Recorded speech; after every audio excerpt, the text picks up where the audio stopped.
Pues muy buenas tardes para todos. Como nos compartía Daniela, esta es una maratón que vamos a llevar a cabo durante los próximos meses, un programa en el que vamos a buscar acercar un poco a la gente al tema de la seguridad social a través de estos espacios donde vamos a estar compartiendo diferentes temáticas relacionadas con el tema y nuevamente buscando poder seguir compartiendo este conocimiento que es tan importante para todos los ciudadanos. Entonces, hoy en este espacio inicial les voy a hablar sobre el tema de seguridad social para independientes. Ese es como el en el que nos vamos a adentrar. Permítanme un segundo, comparto mi presentación y arrancamos.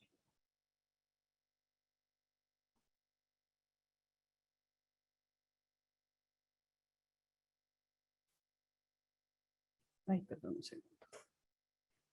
Bueno, entonces, como les mencionaba, vamos a arrancar aquí haciendo un contexto general de lo que es la seguridad social, algunas cifras, digamos que relevantes de cuántas personas están realizando sus aportes a seguridad social en Colombia, resaltar la importancia de pagar la seguridad social y ya pues nos adentraremos un poco ya en el mundo de el pago de la seguridad social para los independientes y algunas recomendaciones y temas importantes a tener en cuenta para realizar estos aportes de forma adecuada.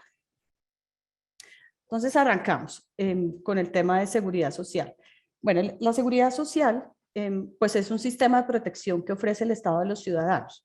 Y cuando hablamos de sistema, aquí nos referimos a un conjunto armónico en el que hacen parte no solamente las entidades públicas y privadas que prestan los diferentes servicios de seguridad social, sino que también tiene en cuenta todo el conjunto de normas y procedimientos que el Estado pues ha venido promulgando pues para poder regular el funcionamiento de la seguridad social.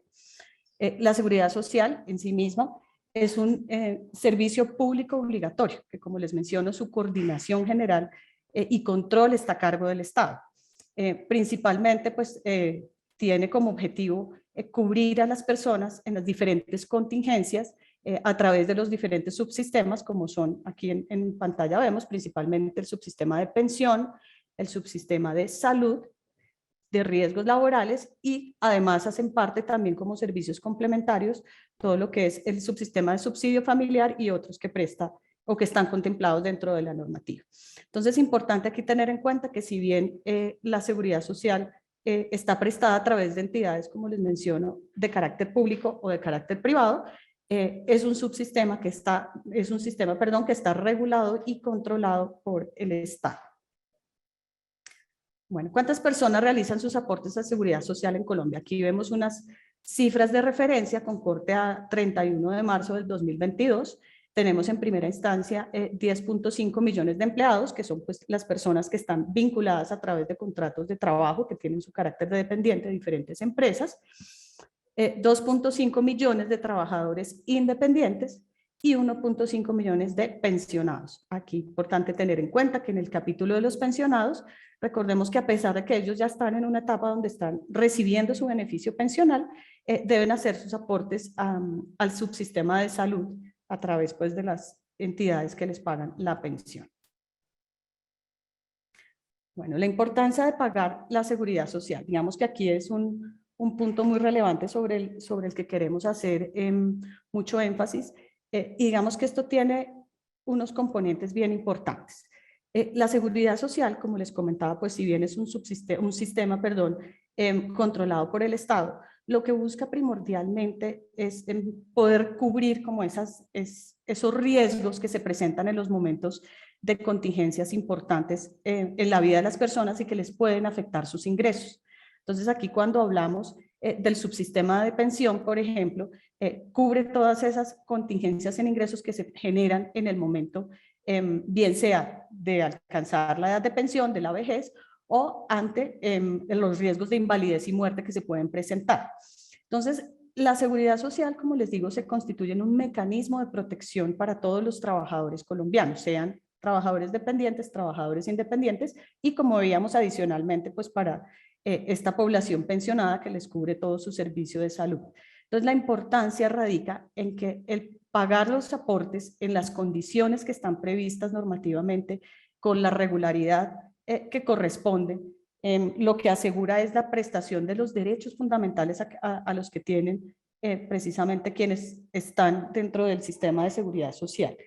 Asegura pues la prestación tanto de lo que es la parte económica como la parte asistencial, no solo para el trabajador, sino para su familia.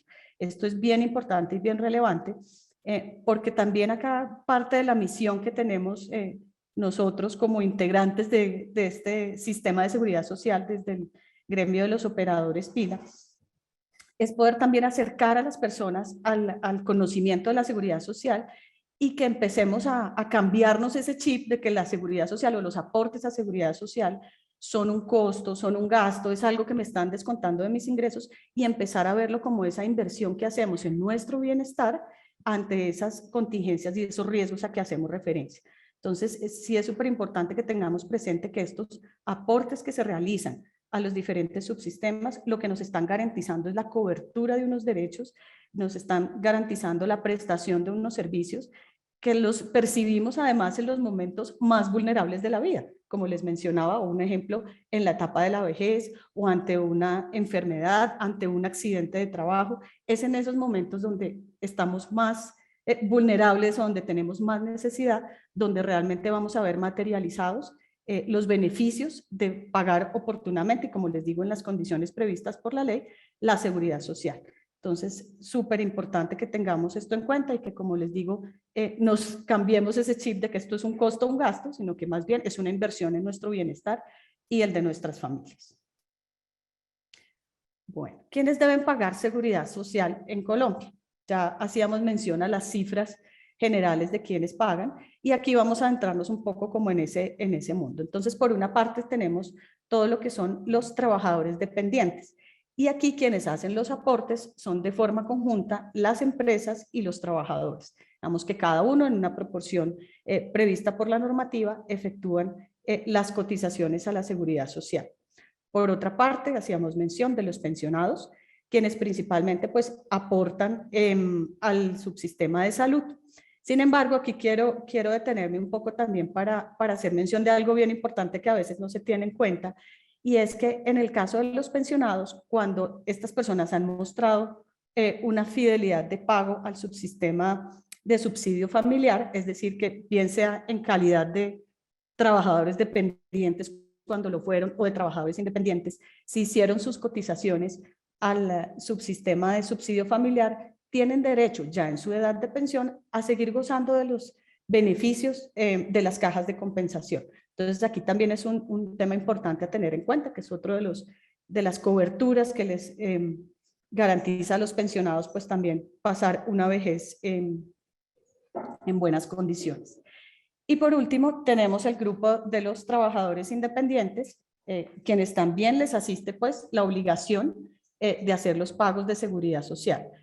Aquí también tener en cuenta que dentro del mundo de los independientes tenemos como dos subgrupos. Uno, que llamamos los independientes con contrato de prestación de servicios, que son estas personas que prestan sus servicios profesionales a empresas, digamos que a través de contratos, que comúnmente los conocemos como contratistas, perdón. Ellos deben hacer pues aportes a seguridad social. Ya ahorita vamos a ver un poco más en detalle cómo son las cotizaciones y a qué subsistemas aportan. Y por otra parte tenemos los independientes, que llamamos trabajadores por cuenta propia, que son estas personas que prestan sus servicios ya no a través de contratos de prestación de servicios con empresas, sino a través de otros mecanismos. Aquí podemos encontrar ejemplos como los comerciantes o como profesionales que prestan sus servicios, digamos que de forma independiente y no a través de estos contratos como estamos mencionando. Entonces son como esos dos grandes grupos en que se dividen los independientes o los trabajadores independientes que deben realizar sus pagos a seguridad social. Bueno, entonces, ¿cómo pueden hacer los aportes los independientes? Entonces, en primera instancia, hablábamos de estos dos grupos. En cualquiera de los dos casos, ellos deben hacer sus aportes a través de los operadores de información. Y aquí también me detengo un momento como para poderles poner un contexto un poco más completo sobre el rol de los operadores de información. Los operadores de información son entidades privadas que facilitan las plataformas tecnológicas para que tanto las empresas como los trabajadores independientes puedan hacer sus pagos a seguridad social. Si bien son entidades privadas, son entidades que están reguladas por la normativa vigente y vigiladas, digamos que desde dos aristas distintas, por una parte por la Superintendencia Financiera de Colombia y por otra parte también por el Ministerio de Salud y Protección Social. De la misma manera, pues se trabaja muy de la mano con estas entidades, muy de la mano también con la Unidad de Gestión de Pensión y Parafiscales, que es la comúnmente conocida como la UGPP, que también pues es una dependencia del Estado, siendo una entidad adscrita al Ministerio de Hacienda.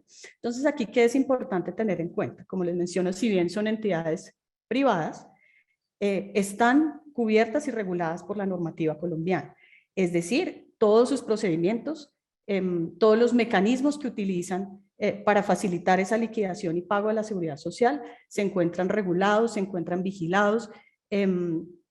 Tenemos, digamos que, seguir ciertos parámetros muy claros y definidos por la norma para poder hacer todas las operaciones. Con lo cual eso le da la tranquilidad tanto a empresas como a trabajadores que la información y el pago de los aportes de seguridad social están fluyendo a través de mecanismos seguros que les van a garantizar y asegurar la prestación ya de los servicios por parte de las diferentes administradoras de seguridad social. Entonces, esto un poco como el contexto general de operadores de información y como les digo, pues a través de ellos pueden hacer los aportes los independientes. Pero bueno, ¿qué se requiere primero para poder empezar a hacer los aportes? Aquí específicamente para el caso de los trabajadores independientes, pues antes de realizar sus pagos, deben afiliarse o hacer todo este proceso de afiliación con las administradoras de su preferencia, principalmente pues son ante las entidades de pensión, las EPS, y ya en unos casos particulares que vamos a ver en la siguiente lámina, a las administradoras de riesgos laborales y eventualmente a caja de compensación si es su deseo aportar a ese subsistema. Entonces, punto importante, deben hacer todo el trámite de afiliación ante estas entidades para poder hacer los pagos a seguridad social. Ya yendo a la parte esto es en cuanto a la afiliación. Ya luego viene lo que es la liquidación y pago de los aportes. Para la liquidación de los aportes, como les mencionaba, pues está previsto todos los mecanismos de los operadores de información, donde se cuentan con todas las mallas de validación, con todos los mecanismos que aseguran pues que el aporte va a ser liquidado pues en las condiciones previstas por la norma, de acuerdo pues con la información que por supuesto el aportante suministre en cuanto a los ingresos sobre los cuales va a efectuar los aportes. Y para la parte del pago también a través de los operadores pues existen diferentes mecanismos para realizar el pago. Uno previsto dentro de las mismas plataformas, que es ya el pago completamente electrónico pues a través de los diferentes pasarelas de pago que existen para ese efecto. Y por otra parte también es posible hacer los pagos de manera presencial, en el caso de los independientes, bien sea a través de las redes de recaudo de las entidades financieras, o sea, directamente en sucursales bancarias, o a través de corresponsales no bancarios que también pues tienen sus convenios y sus digamos que trámites particulares con las entidades financieras. Aquí es importante hacer mención que estos diferentes mecanismos de pago que están previstos, pues lo que buscan es facilitarle precisamente a los aportantes, y en este caso a los aportantes independientes, el acceso a través de diferentes medios para que puedan realizar su pago. Digamos que aquí mención especial, por ejemplo, del capítulo de los corresponsales no bancarios, que ha permitido llegar al pago de los aportes de seguridad social a las poblaciones en todo el país. Digamos que en este capítulo se pueden hacer pagos inclusive desde la droguería del barrio hasta la caja del supermercado donde tienen convenio. Digamos que ha sido también una forma como se ha buscado acercar a los trabajadores colombianos, especialmente a los trabajadores independientes, al pago de la seguridad social de una manera que les quede sencilla, que sea cómoda, que pueda cubrir tanto a las personas que utilizan los medios electrónicos como a las que por diferentes circunstancias no pueden acceder a ese tipo de pagos. Bueno, entonces, ¿qué aportes deben hacer los independientes? Entonces, les mencionaba que tenemos pues estos dos grupos de trabajadores donde pues la diferencia principal radica pues es en la forma como prestan sus servicios, unos a través de contratos de prestación de servicios con empresas y otros ya por cuenta propia. De cualquier manera, los independientes deben realizar sus aportes sobre el 40% de la totalidad de sus ingresos. Aquí también es importante tener en cuenta que esto aplica, o los trabajadores independientes que deben hacer aportes, son todos aquellos que precisamente en sus ingresos netos mensuales tengan ingresos superiores a un salario mínimo.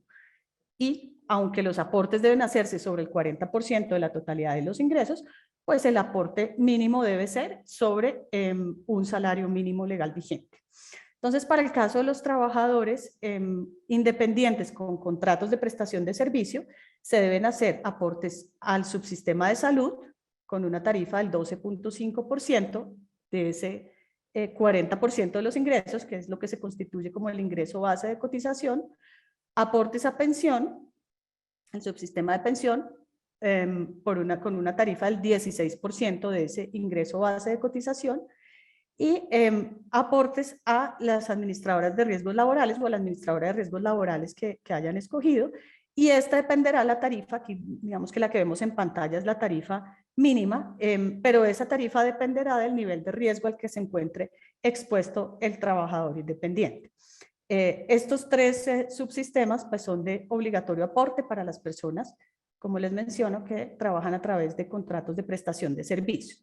En el caso de los trabajadores independientes por cuenta propia, su obligatoriedad está únicamente para el subsistema de salud y el subsistema de pensión.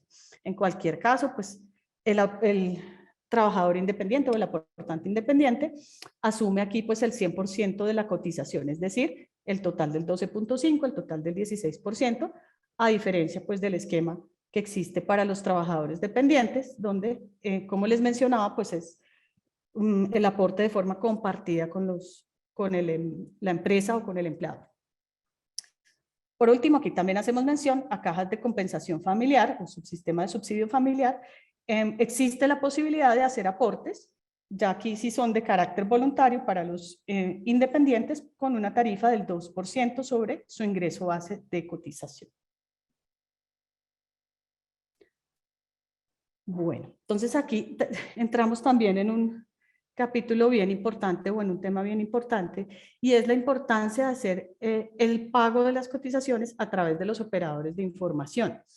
Y aquí hablamos de un término que utilizamos, pues, digamos que en el gremio o en todo el sistema de seguridad social, y es lo que llamamos los afiliadores de poste. Entonces, aquí hacer mención, no sé si seguramente muchos de ustedes han visto avisos precisamente en postes, son estos avisos pequeñitos donde se promociona o se invita a la gente a utilizar los servicios de unas empresas que prometen hacer todos los trámites de afiliación y pago a seguridad social por sumas distintas a las que realmente corresponde de acuerdo con la normativa. Entonces les pongo un ejemplo. Les sale allá el aviso que por 80,000 pesos les hacen toda la afiliación y los aportes a seguridad social. Estas empresas no cuentan con autorización de las entidades competentes para prestar estos servicios. Ya vamos a entrar a ver un poco más en detalle pues cuáles son como los puntos ahí que deben ser de alerta y de riesgo para todos los trabajadores independientes que deseen hacer sus aportes a pensión o que deban hacer sus aportes a pensión y a los diferentes subsistemas, porque esto tiene unas implicaciones bien delicadas a la hora de poder disfrutar de los beneficios de la seguridad social. Pero aquí también nuevamente hacer mención importante que los operadores de información, como les mencionábamos, están regulados, están vigilados, son entidades que cuentan con todos los mecanismos de seguridad para prestar sus servicios en las condiciones que están previstas en la norma y garantizar de esa manera a las personas que utilizan los operadores de información para hacer sus aportes, garantizar que efectivamente esos aportes que están realizando se van a ir al destino que debe ser, que es a las administradoras de los subsistemas, y a garantizarles la prestación de los servicios y sus derechos. Aquí les cuento también, revisando también notas de prensa, justamente en el mes de febrero, el Ministerio de Trabajo lanzó una campaña precisamente para prevenir a la población sobre el uso de estos afiliadores de poste. Digamos que las cifras que mostraban hablaban que el año pasado se presentaron ante la UGPP más de 400 denuncias de personas que utilizaron estos servicios y que al final resultaron literalmente estafadas. Entonces, atención, porque esto es un tema que es de conocimiento de las autoridades. Ya el Ministerio de Trabajo, como les comento, ha emprendido acciones de vigilancia, acciones de inspección de este tipo de empresas, y de hecho se han iniciado los procesos pertinentes ante la Fiscalía. Se estima que el año pasado, que les mencionaba de las más de 400 denuncias, estas empresas pudieron haber estafado por montos hasta de 5.000 millones de pesos en total a personas que utilizaron estos servicios. Se cree que más de 60.000 trabajadores independientes pudieron verse afectados con el actuar de estas empresas. Entonces, nuevamente el mensaje, mucho cuidado, porque existen unos mecanismos previstos para hacer estos aportes de seguridad social, para hacerlos de forma segura. Bueno, entonces, ¿qué diferencias encontramos entre los operadores de información, que son el mecanismo correcto y autorizado para hacer los aportes a la seguridad social, y estos denominados afiliadores de poste? Entonces, primera diferencia aquí importante: no tiene costo a través de los operadores de información. Precisamente una de las características con las que fueron creadas los operadores de información, o todo este mecanismo inclusive del pago y a través de la planilla integrada de liquidación de aportes, que es lo que se conoce como la PILA, desde su misma creación está previsto que los operadores prestan este servicio sin ningún costo para los aportantes. Digamos que ya por detrás hay convenios y demás entre las administradoras y los operadores de información, pero para las empresas y para los trabajadores que utilizan estas plataformas de los operadores de información para hacer sus aportes a seguridad social, es un servicio que no tiene absolutamente ningún costo. Pueden acceder a cualquiera de los operadores que están autorizados para hacer esta gestión. Por el contrario, los afiliadores de poste cobran por hacer la afiliación, y como les mencionaba, pues en muchas oportunidades inclusive eso que cobran ni siquiera llega a generar un pago real de seguridad social. En los operadores de información, entonces se cotiza seguridad social por los 30 días del mes. Digamos que acá, como les mencionaba y reiterando, la liquidación de los aportes a seguridad social a través de los operadores de información está apegada a las normas que existen actualmente para la materia. Dentro de ellas, pues en los casos previstos por la norma, la cotización por la totalidad del mes, es decir, por los 30 días del mes, mientras que los afiliadores de poste ofrecen, como les mencionaba, a veces estos valores irrisorios de cotización, porque realmente solamente están reportando un día o máximo 8 días de cotización a seguridad social, y le hacen creer a la persona que utiliza sus servicios que ya quedaron cubiertos, que ya quedó el pago realizado en las condiciones pues que se supone debe ser, cuando en realidad lo están haciendo por periodos inferiores a los 30 días del mes. ¿Esto qué repercusión tiene? Pues que las personas no van a quedar debidamente protegidas, van a quedar parcialmente cubiertas las cotizaciones, y por ende no van a poder acceder a los derechos en la manera que deberían hacerlo, cotizando pues por la totalidad del mes, por la totalidad de los días que correspondan. Seguridad de la información suministrada en los operadores de información. Ya les mencionaba yo que por el hecho de estar regulado y vigilado por diferentes entidades, estamos obligados los operadores a implementar mecanismos de seguridad y estándares de seguridad de la información para toda la información que fluye a través de nuestros sistemas. Esto que asegura la protección de los datos, tanto de las empresas como de los cotizantes. Esto es una protección que, por supuesto, estos afiliadores de poste no tienen, no cuentan, porque pues como les mencionaba, esto es una actividad que la prestan de manera irregular, bajo ninguna vigilancia y bajo ningún estándar de los que sí tenemos los operadores de información, lo que hace pues también para las personas que utilizan esos servicios pues un riesgo entregar información sensible que pueda tener posteriormente un uso no autorizado o un uso indebido poniendo en riesgo pues también la privacidad de las personas y bueno, pues digamos que todos los problemas que de ellos se derivan. Y por último, y nuevamente reiterando el tema de la cobertura en seguridad social, aquí con el aporte realizado a través de los mecanismos de los operadores de información, lo que se está asegurando es que el aporte de forma completa está yendo a las administradoras y está asegurando la cobertura de los diferentes riesgos de las diferentes contingencias que están previstas en la seguridad social.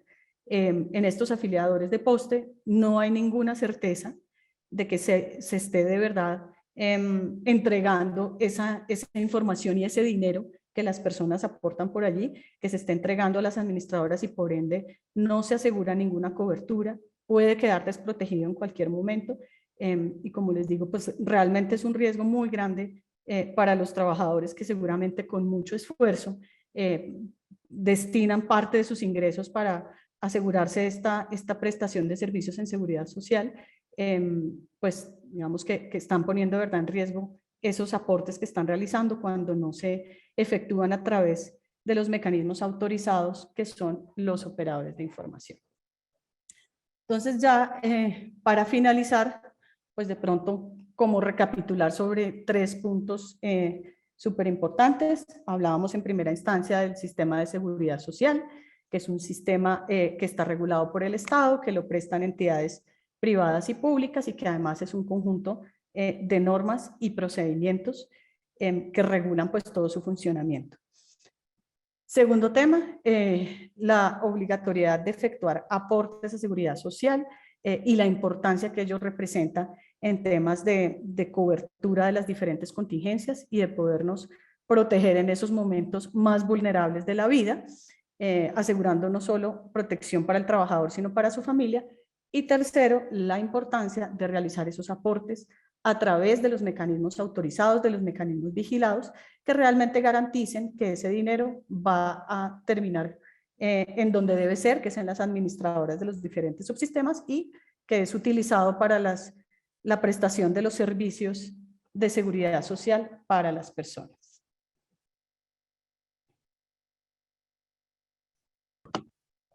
Bueno, muchas gracias, Ingrid.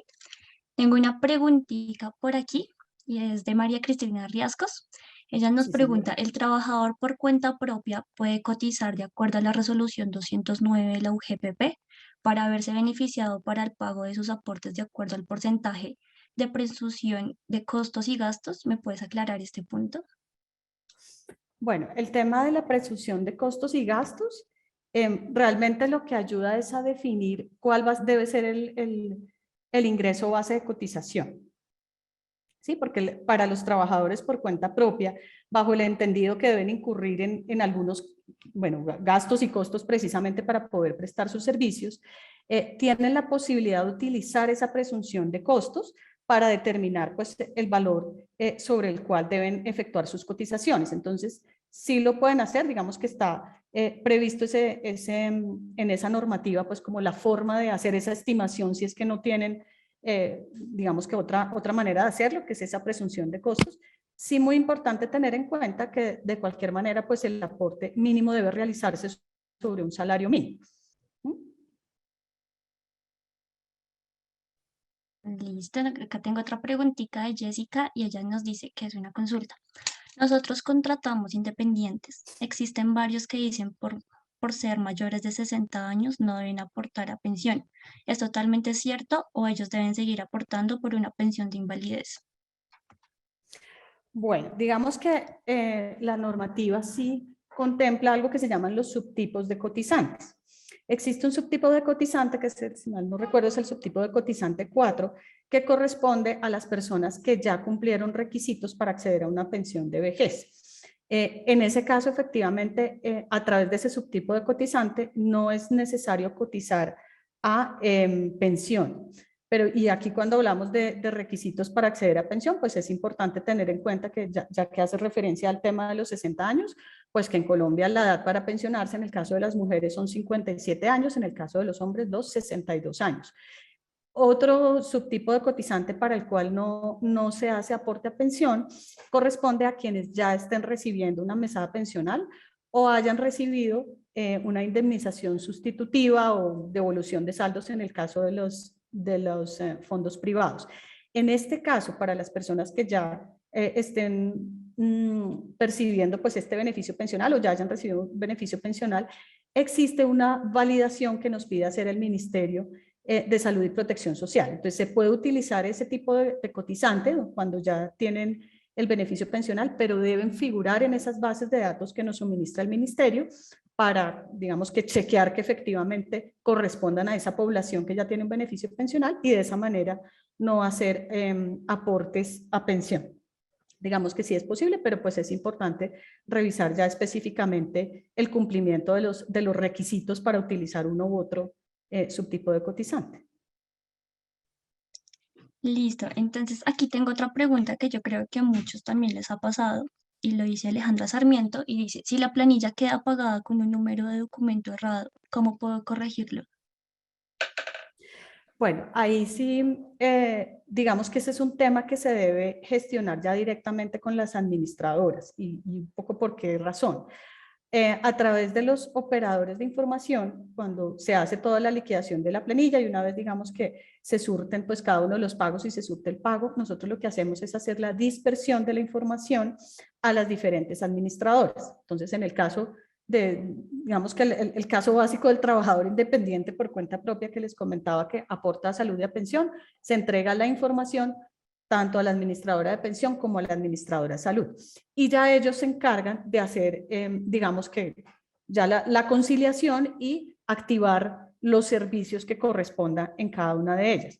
Entonces, las correcciones de ese tipo de situación que me estás planteando, que es de documentos de identificación, se deben surtir directamente a través de las administradoras. ¿Ya?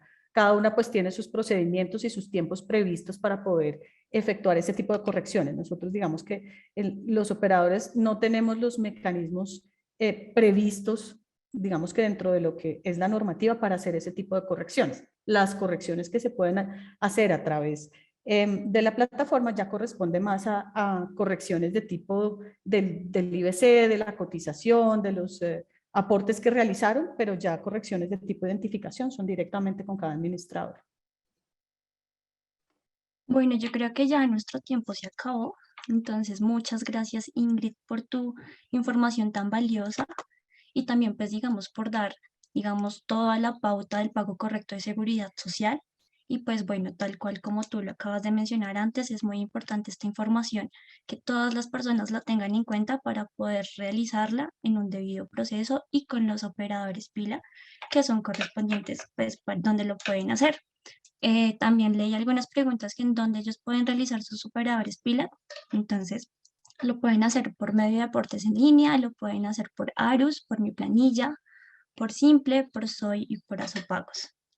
Entonces, a continuación le voy a dar paso a, a Juan Felipe Velázquez, que nos va a hablar un poquito para qué sirve el sistema de pensiones.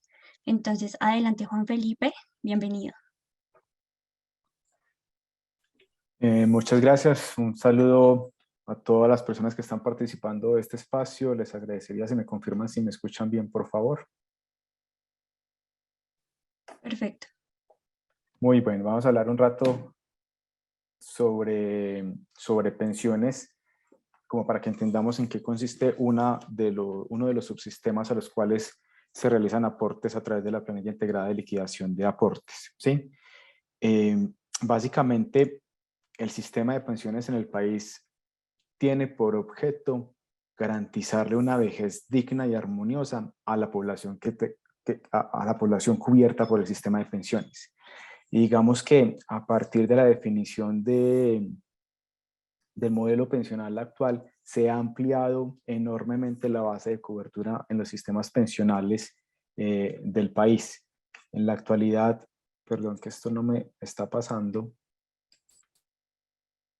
en la actualidad hay tres objetivos básicamente que se persiguen con este modelo de pensiones, y uno es, por supuesto, que todas las personas que logremos cotizar durante nuestra vida productiva a este subsistema, recibiremos una prestación económica durante nuestra vejez, durante nuestra pensión, pues para poder solventar nuestro día a día. Por supuesto, también estamos cubiertos en los eventos en que por causa de un accidente perdamos la capacidad de trabajar. Eso se llama una pensión por invalidez. Y en el momento en que nosotros faltemos, esa pensión puede ser cedida o entrar en un proceso de cesión a nuestras parejas o a nuestros hijos en los eventos en que tengamos hijos. Hay algunas características pues, que permiten identificar de qué manera se hace esa sucesión de la pensión. Hoy en día, el sistema de pensiones en el país se compone de dos regímenes diferentes. Uno es el régimen de ahorro individual, el RAIS, en donde participan los fondos de pensiones privadas, y el otro es el régimen de prima media que tiene a cargo Colpensiones. Son dos modelos que conviven entre sí. A partir de 1993 se establece esta doble convivencia de estos dos modelos de pensiones. Anterior a esto existía lo que se llamaba el Instituto de Seguros Sociales. Las personas que venían cotizando en el Instituto de Seguros Sociales y cayeron a este nuevo régimen a partir de 1993, debieron escoger a cuál de los dos regímenes querían pertenecer. Y eso es importante porque esas cotizaciones previas a la configuración de estos dos regímenes habilita para una población todavía muy amplia en el país lo que se llama el bono pensional, que es, digamos, como el reconocimiento de esas semanas que se cotizaron al instituto y que son válidas para sumarlas al número de semanas que tenemos que cotizar en cualquiera de los dos regímenes de los que estamos hablando.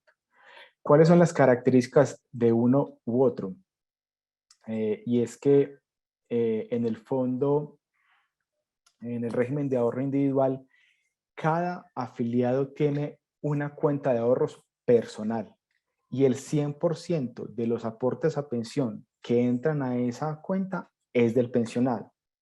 Sobre ese monto de capital que se va consolidando a lo largo de los años, se van generando unas rentas a partir de los portafolios de inversión, valga la redundancia, sobre los que se invierten esos recursos.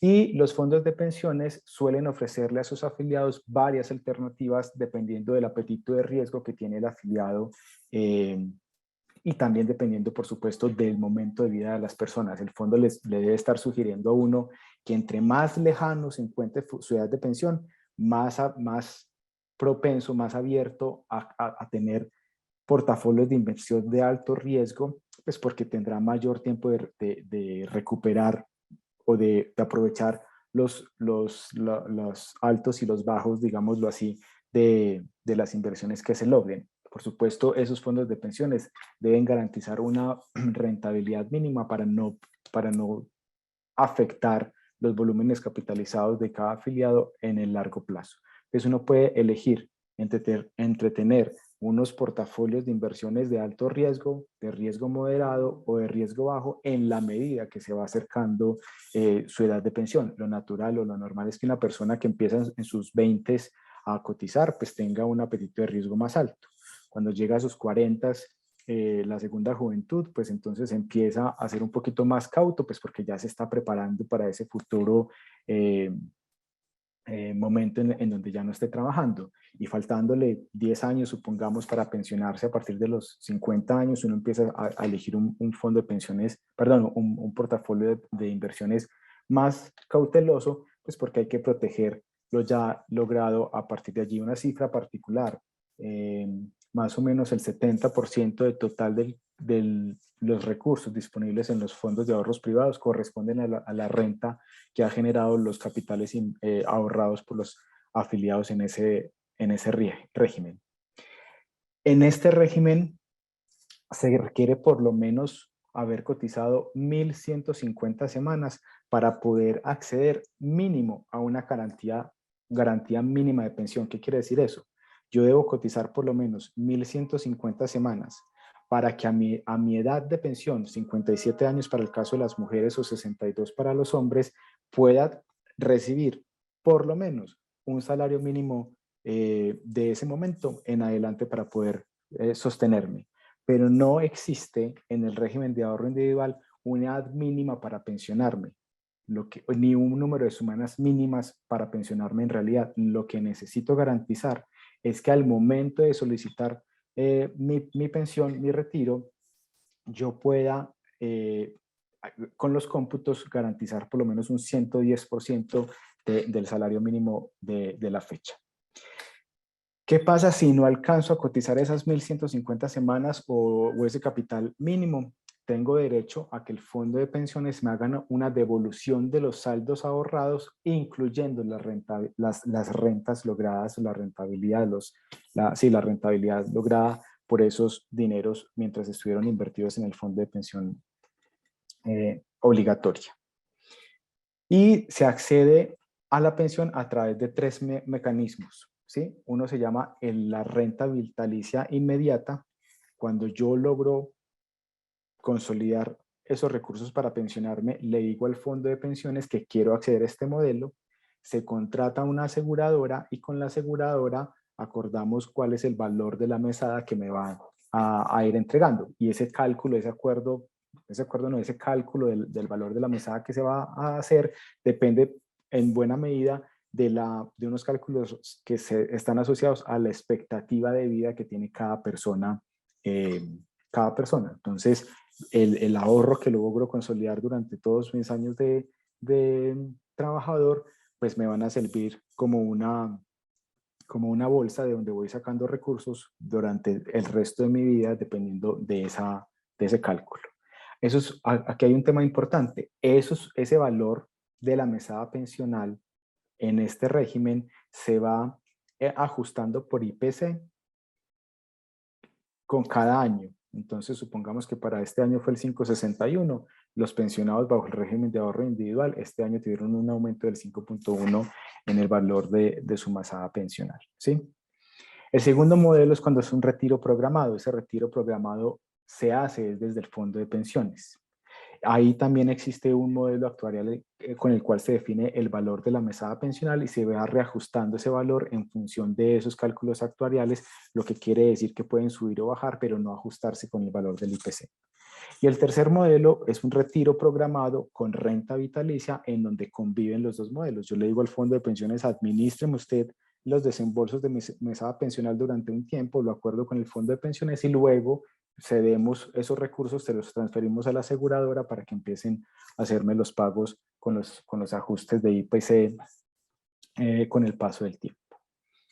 ¿En qué consiste el régimen de prima media? A diferencia del ahorro individual en donde yo tengo una cuenta individual, valga la redundancia, en el régimen de prima media, las personas que aportamos a ese régimen vamos pagando las pensiones de las personas que hoy en día se encuentran pensionadas, de tal forma que cuando yo me pensione en el régimen de prima media, los que estén cotizando a ese régimen en ese momento, pues me van a ir solventando o más bien me van a garantizar el pago de mi pensión en ese momento. ¿Qué se requiere para poder lograr la pensión a través del régimen de prima media? Por lo menos 1.300 semanas cotizadas, comparadas con las 1.150 que se requieren para acceder a la garantía mínima de pensión en el régimen de ahorro individual. También 57 años para las mujeres, 62 para los hombres. En ambos casos, el salario, más bien, la mesada pensional se calcula con base al ingreso base de cotización o al ingreso base de liquidación con el cual se calculan las mesadas. En el caso del régimen de prima media, ese salario base de liquidación está entre el 65% y el 80% del promedio de los ingresos que tuvo el afiliado durante los 10 últimos años. Y el valor de la mesada pensional calculado sobre ese 65 a ese 80%, deberá estar en un rango entre por lo menos un salario mínimo legal mensual vigente hasta un tope de 25 salarios mínimos legales vigentes sin pasar de ese techo. Hay algunas excepciones a la regla, por ejemplo, en los regímenes que aplican para algunos cargos del Estado y del gobierno, pero funciona más o menos así, entre 1 y 25 salarios mínimos para el sistema de pensiones en el régimen de prima media. ¿Quiénes son las personas que están obligadas a pagar pensión? En términos generales, cualquier persona que esté desarrollando una actividad económica de la cual se lucre, bien sea porque es un empleado dependiente, por supuesto, de una empresa o de una persona que tenga, que lo contrate para que le preste servicios, o un trabajador independiente que, como lo mencionaba Ingrid hace un rato, por lo menos debe hacer cotizaciones a los sistemas de salud y pensión. Todas esas personas deben pagar pensión de manera obligatoria. Hay personas que también pueden pagar pensión de manera voluntaria, pero básicamente son colombianos que están residiendo en el exterior y quieren seguir aportando en un fondo de pensiones, cualquiera de los dos regímenes en Colombia, pues para poder acceder a su mesada pensional cuando logren los requisitos cumplidos. O también extranjeros que estén trabajando en Colombia y que deseen empezar a realizar aportes a pensión también aquí en el país. ¿Cómo se calcula el valor de los aportes para cualquiera de los dos regímenes? O mejor dicho, el valor del aporte de la cotización a pensión, independiente del régimen en donde esté afiliado, siempre es del 16%. En Colombia, esto es un sistema de seguridad social contributivo, en donde tanto el empleador como el empleado aportamos ambos a cada régimen o a cada subsistema de seguridad social. En el caso de pensiones el 16%, el 12% lo paga el empleador, el 4% lo paga el empleado. En el caso de los trabajadores independientes, ese 16% lo tiene que pagar en su totalidad el trabajador independiente con base en su ingreso base de cotización, que puede ser por lo menos ese 40% de total de sus ingresos, sin que sea en ningún caso inferior a un salario mínimo legal mensual vigente. Bien. ¿Qué más le puedo contar de estos dos regímenes? Pues existen una alternativa que me parece bien bonita, y es que en cualquiera de los dos se puede hacer equipo con la pareja para poder llegar a consolidar el número de semanas mínimas o el valor mínimo del capital para poder acceder a la pensión. Entonces yo me puedo hacer equipo con mi pareja para lograr o las 1.300 o las 1.150 semanas en cada uno de los regímenes y los valores mínimos para poder garantizar que me paguen por lo menos un salario mínimo legal mensual vigente. ¿Qué condiciones tiene el poder llegar a acceder a este tema de pensión familiar?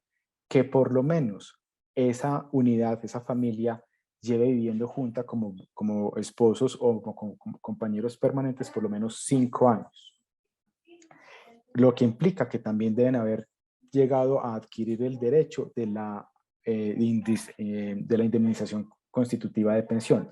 Cuando yo no alcanzo a pensionarme, pues me devuelven esos saldos. Eso es lo que se llama la indemnización constitutiva de pensión.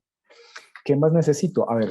Lograr sumar entre ambos el número de semanas requeridas y haber cotizado al cumplir los 45 años de las dos personas por lo menos el 25% de las semanas requeridas en cualquiera de los dos regímenes. Y una última condición es que ambos debemos hacer parte del SISBEN 1 y 2 para poder permitirnos que como parejas o comunidad familiar alcancemos esos mínimos requeridos. Hay otros esquemas adicionales que pretenden darle mayor cobertura a la pensión a un mayor número de personas en el país, entendiendo que hay muchos que no alcanzan a devengar por lo menos un salario mínimo legal mensual vigente durante el mes. Entonces, hay algo que se llama el Fondo de Solidaridad Pensional. Cualquier persona en el país que se gane más de 4 salarios mínimos legales mensuales vigentes aporta al Fondo de Solidaridad Pensional un 1% de su ingreso base de cotización. Y esto lo que le permite es a ese público pues pagar un subsidio de ese salario mínimo. ¿Qué condiciones tiene que tener? Esa persona que opte por el Fondo de Solidaridad Pensional debe estar afiliado al régimen de salud y por supuesto depende de unos rangos de edades del cotizante, porque el sistema le va a exigir haber cotizado por lo menos 500 o 200 o 150 semanas, dependiendo del perfil de las personas que estén optando por el Fondo de Solidaridad Pensional. ¿Quiénes entran ahí? Por ejemplo, trabajadores independientes que no puedan soportar ingresos por más de un salario mínimo, madres sustitutas en ese programa que tiene el gobierno, en fin, varias perfiles de personas acceden al Fondo de Solidaridad Pensional.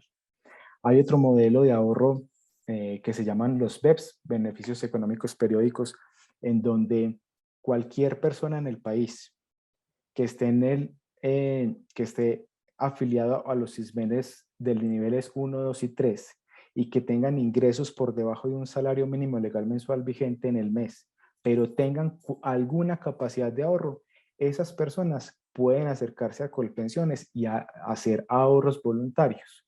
Ir como si tuvieran una alcancía a meter allá plática para poder contar con algún recurso cuando llegue su momento de pensionarse. Y el gobierno, cualquiera sea el valor que esa persona alcanza a cotizar, le va a aportar un 20% adicional sobre ese capital. Hay unos techos de ahorro al año, creo que no pueden ser, voy a buscar aquí el dato, creo que son 964.000 pesos al año. Denme un segundo, ya se los confirmo. Para poder calificar como una persona que puede estar adscrito a los BEPS.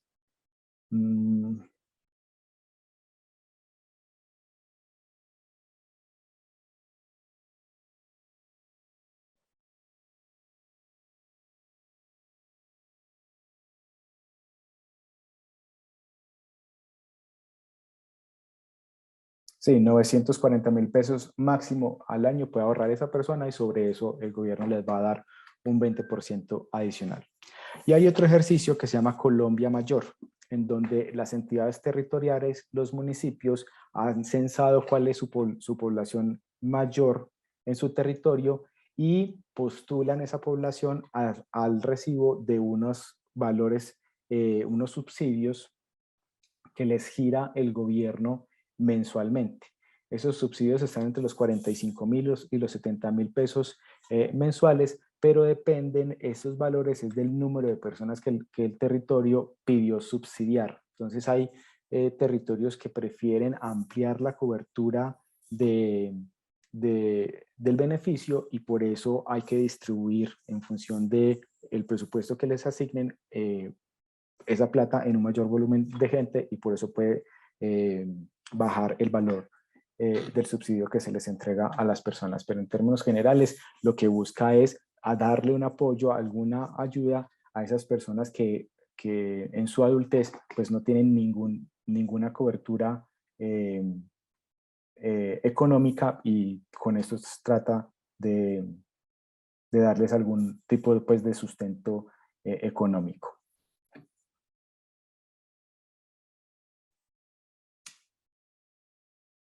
No sé si tienen preguntas en este tema.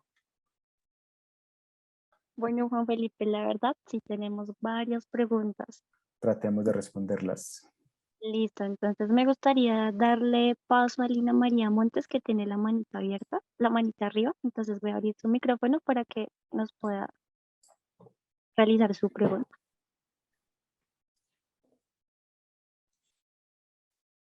Hola, ¿me escuchan? Perfecto.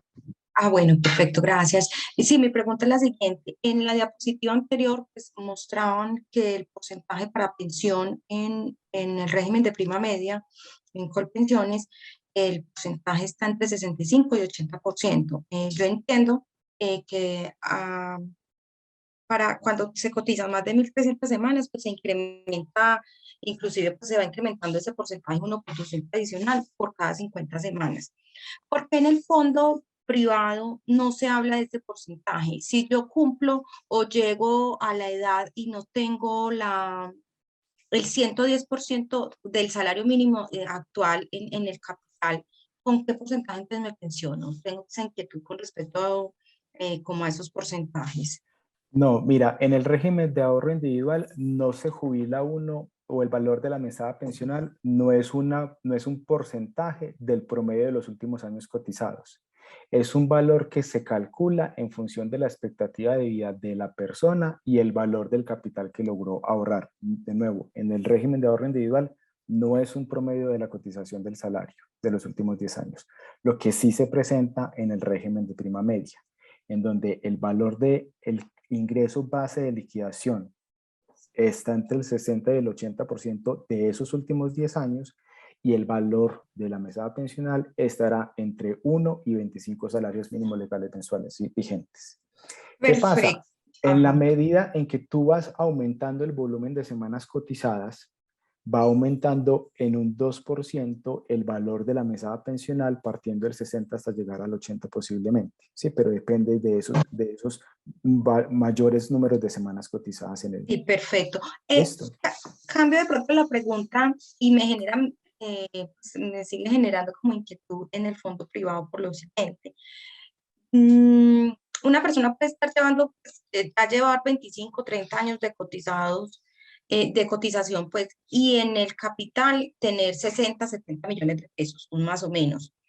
Cumple la edad para pensionarse, a pesar de que ha cotizado mucho, ¿cierto? Porque uno diría 20, 20, 25, 30 es una buena cotización. No tendría, si lo calculamos con base en este año, que el salario mínimo es 1.000.000, sería tener el 110% del salario mínimo, o sea que estamos hablando de un capital más o menos de 110 millones de pesos. Ese empleado nunca podría como lograr o alcanzar una base como tan alta, o sea, tendría que tener un salario pronto muy, muy alto para lograr ese 110%. Si cumple la edad, ¿con qué valor se pensiona? Eso es lo que no me queda claro. Se accede a lo que se llama una indemnización sustitutiva de pensión, en donde el fondo de pensiones le devuelve el valor del capital ahorrado más los intereses logrados Siempre sobre ese sería ahorro. devolución si no logra el capital. Sería devolución si no alcanza el capital. Por eso es supremamente importante algo que no mencioné en la exposición, y es que uno puede hacer un traspaso, un traslado del régimen de pensiones, del régimen de ahorro individual al de prima media o viceversa, una vez cada 5 años, pero no hacerlo si le faltan menos de 10 años para jubilarse. Entonces, cuando estamos llegando a esos 47 años en el caso de las mujeres y a los 52 años en el caso de los hombres, es supremamente importante que el afiliado acceda a una asesoría que se llama una doble asesoría para que tome la decisión de en qué régimen se quiere quedar. Porque en esa doble asesoría le van a hacer los cálculos de en cuánto puede llegar a pensionarse si se mantiene en el régimen de ahorro individual en el caso que allí esté afiliado, y cuánto sería si llega al momento de pensionarse en el régimen de ahorro individual. En el régimen de prima media. ¿Qué pasa en el régimen de prima media? De nuevo, el ingreso base de liquidación para calcular la mesada pensional es el promedio de tus ingresos durante los últimos 10 años. Pensando en que nos va a ir muy bien, pues el objetivo es que en la medida que yo voy trabajando, pues mis ingresos aumenten. Pero supongamos que mis ingresos caen, pues entonces ahí puedo ver afectada mi promedio, y por eso es importante la doble asesoría Claro. y que la persona pueda ir mirando para dónde se quiere ir moviendo. ¿Sí? Perfecto. En este orden de ideas también podríamos como concluir entonces, en el régimen de prima media, así la persona aporte siempre por un salario mínimo, siempre se le va a garantizar un salario mínimo, porque independiente del porcentaje, nunca se va a pensionar por menos, ¿cierto? Nunca se No, va a nunca. pensionar por menos. Si la persona se pensiona en el régimen de ahorro individual y no alcanza su ahorro para que se le pague por lo menos un salario mínimo, hay un mecanismo de subsidio, el Fondo de Solidaridad, en donde el Estado complementa el valor de la mesada hasta llegar a ese salario mínimo mensual. Perfecto. Sí, o sea que, bueno, es que es como para yo tener claro, qué pena. Entonces, en el régimen de prima media, un empleado o una persona, un cotizante, siempre se va a pensionar así, como mínimo con el salario mínimo, ¿cierto? Porque así Sí. aporte de pronto un poco más, va a comenzar el IBL entre el 60 y el 80% si gana más, pero nunca se pensionaría por menos, ¿cierto? Hasta ahí comprendí bien. Prima media, sí. Sí, régimen de prima media. Y lo otro que quería preguntar es, entonces, ahorita también hablaban de que se puede hacer un ahorro voluntario. ¿Eso también aplica en el régimen de prima media? Tenía entendido que solo era en fondo de pensión privado. Sí, como tú en el fondo de ahorro privado, en el régimen de ahorro individual, tienes una cuenta tuya, tú sí puedes hacer tú tienes dos opciones: hacer aportes voluntarios a pensión obligatoria para que aumente el valor del capital, que va a ser, digamos que tu bolsa de recursos al momento de llegar a la pensión. Tú no tienes esa cuenta individual en el régimen de prima media. Si tú estás afiliado al régimen de prima media y quieres hacer ahorros voluntarios, escoges un fondo de inversiones en donde hagas ese ahorro voluntario, pero es un ahorro adicional a lo que se toma para hacer el cálculo de la mesada pensional en prima media, que no se computa o que no se tiene en cuenta el valor de los aportes que hayas hecho durante tu vida como cotizante. Perfecto, muchas gracias, muy claro. Bueno, muchas gracias, Lina, por todas tus preguntas. Adicionalmente, me gustaría leer la de Jorge Alberto Bustamante. Él nos pregunta, ¿qué pasa si las personas que tienen asignación de retiro de fuerzas militares debe de aportarse a salud y pensión? ¿Qué subtipo de cotización sería en el PILA?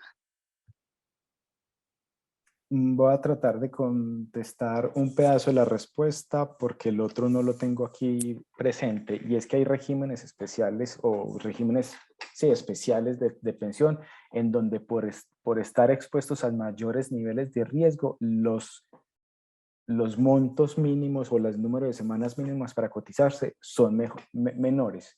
Por ejemplo, las personas que están expuestas a radiación, las fuerzas militares, quienes desarrollan actividades mineras en socavones, por ejemplo, esas personas tienen unos techos para llegar a la edad de jubilación más bajitos, ¿cierto? Entonces, a partir de ese momento uno puede presentarse en pila como un cotizante con requisitos cumplidos para pensión o que ya estoy pensionado. Se presenta cuando, independiente del régimen en el que esté, si ya estoy solicitando el trámite para mi pensión o ya estoy recibiendo mi mesada pensional, pues entonces cesa la obligación de realizar el aporte a pensión.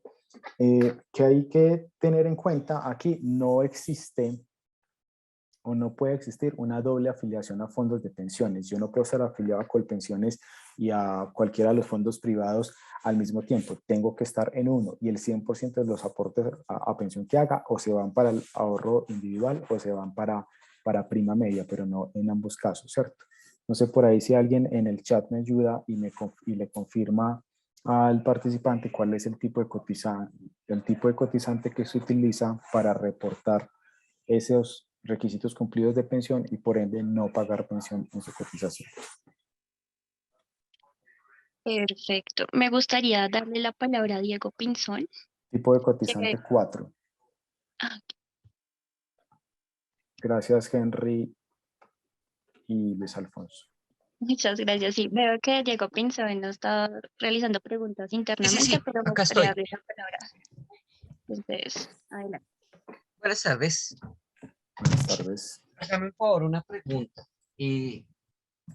Si yo me traslado del régimen del RAIS a prima media, ¿por qué los intereses generados con los aportes del trabajador no se le devuelven al trabajador, sino simplemente se trasladan los aportes realizados?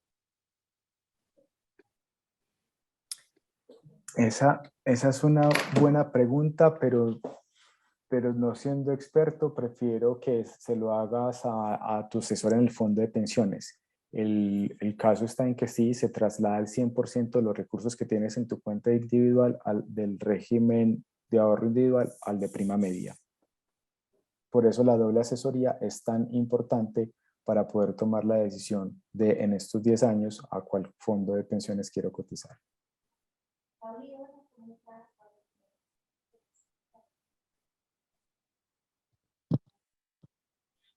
Listo, perfecto. Aquí también voy a darle acceso a Daniel Ortiz, que también está desde hace rato con la manita arriba.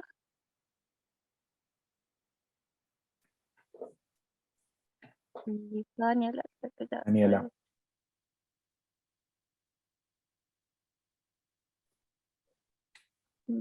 Bueno, entonces démosle paso. Jessica.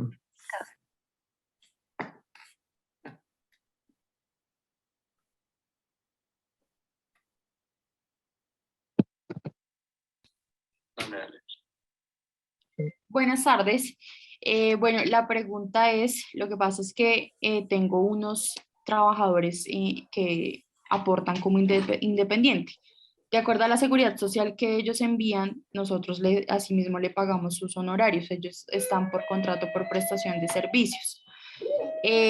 Hay unos que dicen que no están obligados a cotizar a pensión porque ellos ya solicitaron los saltos a las entidades de pensión, que por ser mayores de 60 años no alcanzarían a pensionarse por el tema de jubilez. Yo estuve leyendo unos artículos y unos decretos y pues como que varía la ley y dice que sí se debe seguir aportando porque no solamente uno aporta por jubiles, sino también por validez. La pregunta es, ¿ellos deberían seguir aportando por el tema de esto de invalidez, así ya tengan más de 60 años y así ya hayan hecho el trámite de solicitar saltos a las entidades? Va a responder en dos tiempos, y es que nosotros como empleadores somos solidariamente responsables por los aportes a seguridad social que hagan mis contratistas. Entonces, cuando tú pagas la factura, tú eres responsable de verificar, como bien lo estás haciendo, que los aportes a seguridad social de ese contratista cumpla con las obligaciones que tiene que tener. Ese contratista, si no ha llegado a la edad de pensión, obligatoriamente tiene que pagar mínimo salud, pensión y riesgos laborales porque te está prestando servicios a ti. Si la persona tiene requisitos cumplidos para solicitar pensión, es porque tiene la edad, tiene el número de semanas solicitadas y está solicitando entonces el pago de su pensión, o está solicitando la devolución de los saldos en el caso de el régimen de ahorro individual. En el régimen de prima media, pues también puede tener derecho a una, se llama una indemnización constitutiva de pensión, pero si porque ya no puede trabajar más, pero si la persona está trabajando y lo que le falta es o valor o semanas, debe seguir cotizando para sumar el número de semanas mínimas requeridas en el régimen de prima media, las 1.300 semanas. En el caso de ahorro individual, acuérdate que decíamos que no se necesita, no hay un techo mínimo de semanas para cotizar. Entonces él puede seguir, si está en el ahorro individual, sumando y sumando para tener un capital más grande para cuando haga la solicitud de la devolución de saldos o de la liquidación de la mesada pensional. Bueno, muchas gracias, Juan Felipe. Yo creo que nos vamos con la última pregunta y le vamos a dar paso a María Nubia Fernández.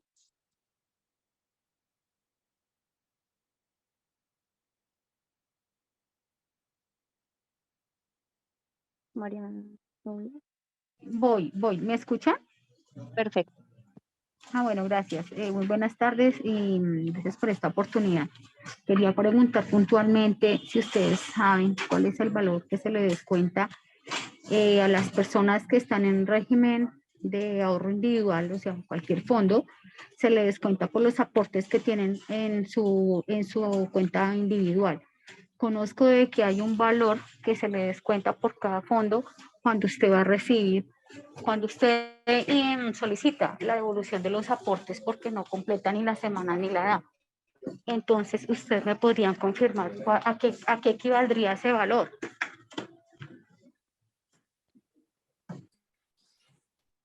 No creo entenderte bien la pregunta. Si tú me estás diciendo, yo soy empleador de una persona y le voy a hacer un descuento del pago de su nómina para hacer aportes a pensión, lo que le corresponde pagar al empleado es el 4%. Cuando es un contratista y tú optas como contratante a hacerle el pago de seguridad social a su nombre, entonces de las facturas que les estés pagando, él debería estar haciendo aportes a pensión por el 16%, ¿cierto? Lo que quiere decir que tú le dices, este es el valor de tu factura menos el 16%, ya no tienes que pagar seguridad social. ¿Cuál es el pero ahí? que si esa persona le está prestando más servicios a otros clientes, pues lo que debería hacer él es sumar la totalidad de los servicios prestados a todos, sobre esa totalidad pagar el 16% y presentarte el comprobante de pagos para que le puedas pagar su factura. Pero al momento de solicitar la liquidación, tú como empleadora no tienes ahí nada que ver. Ya es una conversación que tiene el cotizante o el afiliado con su fondo de pensiones privado o con Colpensiones.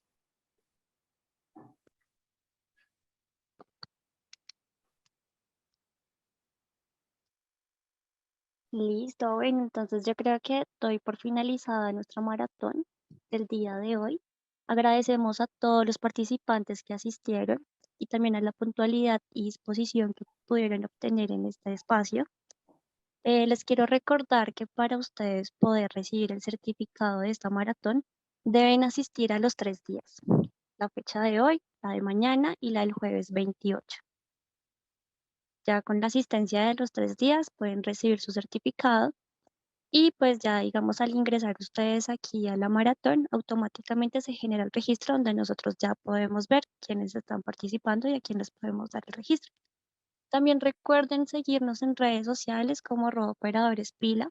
Allí ustedes pueden encontrar nuestros operadores que están en plena disposición para ustedes, como lo es Aportes en Línea, Arus, Mi Planilla, Simple, Soy y Azopagos. Y cualquier pregunta, cualquier inquietud que ustedes tengan, les pueden escribir directamente a ellos para que les puedan brindar la información necesaria. De nuevo, mil gracias por la participación de ustedes y por su interés.